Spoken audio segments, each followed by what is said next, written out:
Right friends, welcome back to Cabinet Decisions. Some Cabinet decisions were taken last week. Cabinet cleared strategic disinvestment of Bharat Pumps and Compressors Limited and shutting down of Hindustan Cables Limited. And last week, that means a week prior to this, Government of India took a decision to close the Hindustan Diamond Company, we have already discussed, and on similar lines, government took a decision to close the Hindustan Cables also.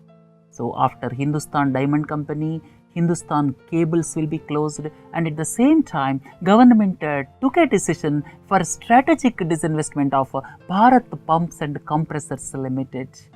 And before going ahead, let us look at what is the difference between minority stake sale and strategic sale.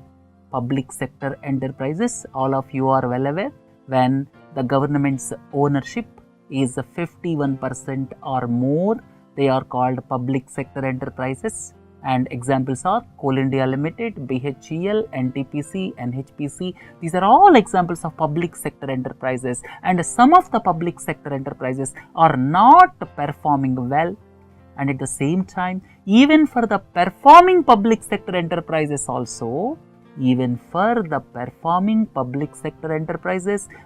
NTPC, BHEL also, government sells part of the stake, and government tries to sell majority of the stake for non-performing public sector enterprises.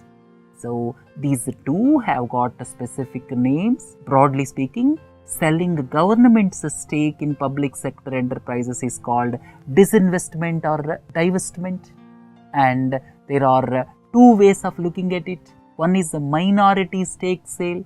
Minority stake sale means selling part of the stake, maybe 5%, 10% in NTPC or BHEL or Indian Oil Corporation, selling just 5%, 10% stake by keeping a majority stake, that means by keeping 51% stake at least by the Government of India, that is known as minority stake sale. So selling 5%, 10% by keeping a majority stake is a minority stake sale.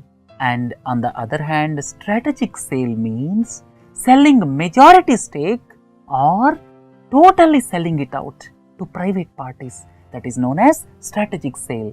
So in other words, strategic sale is nothing but privatization. So disinvestment, you have to look at it from two perspectives. One is a minority stake sale, selling minority stake. Other one is a strategic sale. So strategic sale of public sector enterprises is nothing but privatization. Government comes out of management control, or government will totally sell it out. That is a strategic sale. Now in this case, Bharat Pumps and Compressors Limited, Allahabad based public sector enterprise, will be sold to private parties. That means it will be privatized, and Hindustan Cables will be closed just like Hindustan Diamond Company. And two things I would like to tell you. One is Niti Aayog.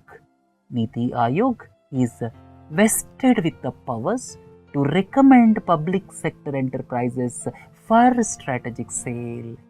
If some public sector enterprise is to be put up for a strategic sale or closure, then Niti Aayog will give recommendations.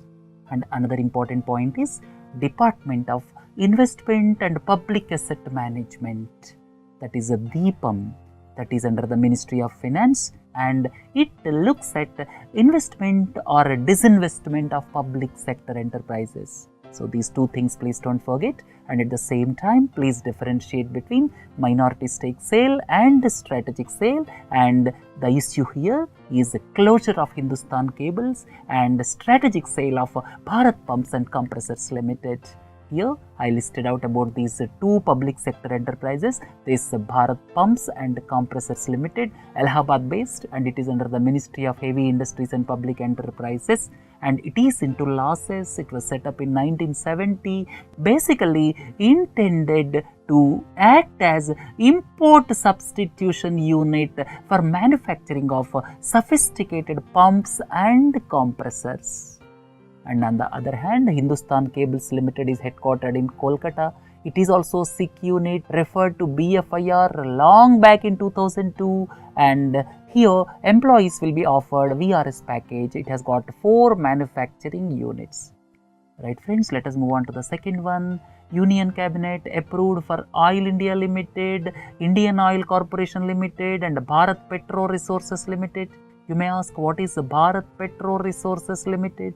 Bharat Petro Resources Limited is the fully owned subsidiary of Bharat Petroleum, and these 3 firms will acquire around 24% stake in Vankorneft for $2.020 billion and 29.9% stake for $1.242 billion from Russia's national oil company Rosneft.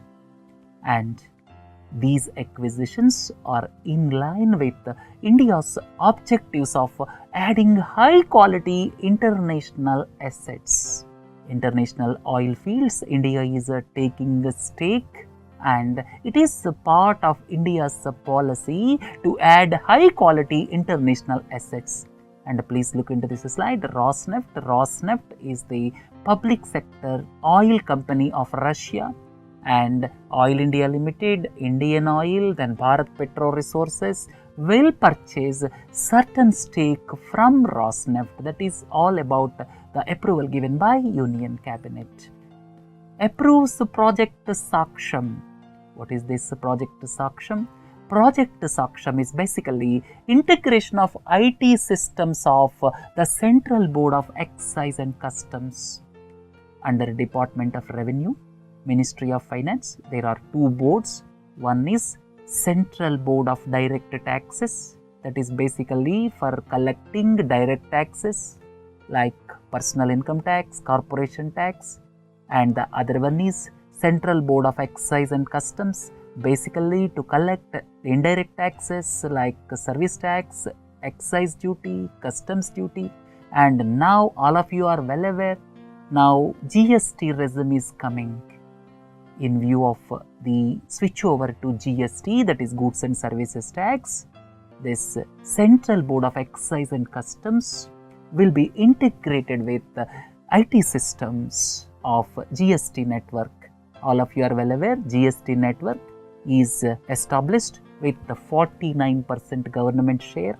49% government share is composed of 24.5% by center, 24.5% by states, and this GST network was established basically to develop IT infrastructure for goods and services tax. And now the need of the hour is to integrate this Central Board of Excise and Customs with the GST network. For that purpose, this Project Saksham is intended. And the project cost is rupees 2,256 crore over a period of 7 years. This is all about Project Saksham.